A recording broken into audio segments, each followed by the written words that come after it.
Hello everyone. We've reached the next Haftarah.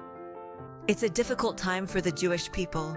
The people are scattered among different nations, far from home, far from the land, and they are suffering.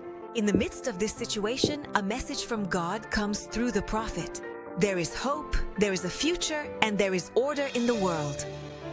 The first message is one of comfort. A day will come when God will gather the Jewish people from all the places where they were scattered. It won't happen quietly or in secret, but in front of everyone's eyes. Even the nations will see, and it will be clear. God leads the world.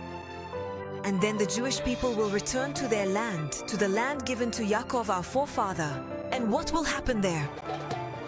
A simple and good life. People will build houses, plant vineyards, and live in the land in safety. No life of fear, no fleeing, no anxiety. They will dwell securely. And this security will come after God brings justice to those who harm the people around them. And then the Jewish nation will truly know the Lord is their God.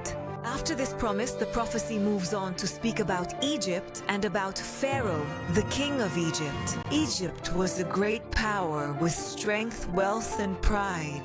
Pharaoh is described as a great crocodile lying in his Nile. He says something very arrogant. The Nile is mine, and I made myself.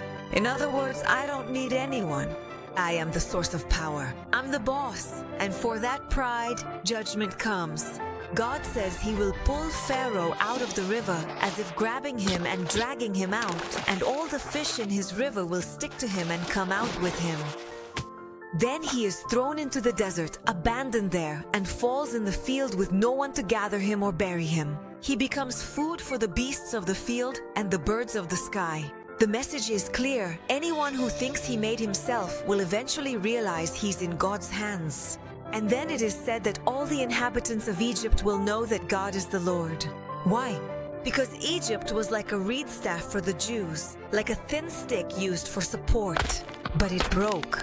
When the Jews leaned on Egypt, it didn't really hold, and in the end, it only hurt them. In other words, it was a false sense of security, not real security. That's why God says that a sword will come upon Egypt, and he will cut off man and beast from it. The land will become desolate and a ruin. Why? Again, the root cause returns. Because of Pharaoh's arrogant statement, the Nile is mine, and I made it. That's why it is said that God will turn the land of Egypt into utter ruins, from the region of Migdol to the border of Cush. This is a description of truly widespread destruction. And then comes a powerful detail. For 40 years, neither man nor beast will pass through there. There will be no settlement there. Egypt will be desolate among desolate lands, and its cities will be deserted. The people will be scattered among the nations and dispersed in other lands. A true dispersion. But even this doesn't last forever. After 40 years, God says he will gather Egypt from the places where they were scattered. He will bring them back to the land of Pathros, the land from which they came. But here comes a big change.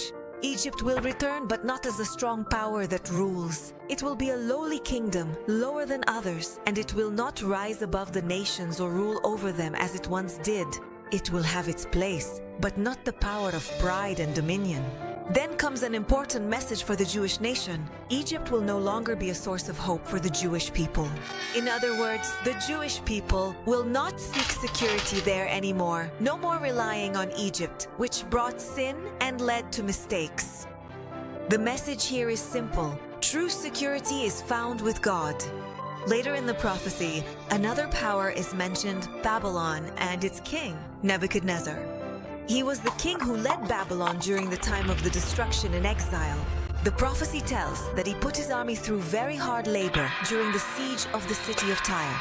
It was a long and exhausting siege, to the point that it's described how every head was rubbed bare and every shoulder was worn out from so much effort. But despite all that work, they received no reward. In other words, they put in a lot of effort and got no profit. Therefore, it is said that God gives Nebuchadnezzar the land of Egypt. He will carry off the wealth of the land, take the spoils, plunder the loot, and this will be the reward for his army for all the hard work they did. Egypt will become the payment for what they did. And then, right at the end, a great light appears again for the Jewish people. On that day, God will cause a horn to sprout for the house of Israel. Horn is a symbol of strength, of elevation, of empowerment. And along with that, the prophet is told that he will be given a voice among the people. In other words, his words will be acknowledged and people will understand that he spoke the truth.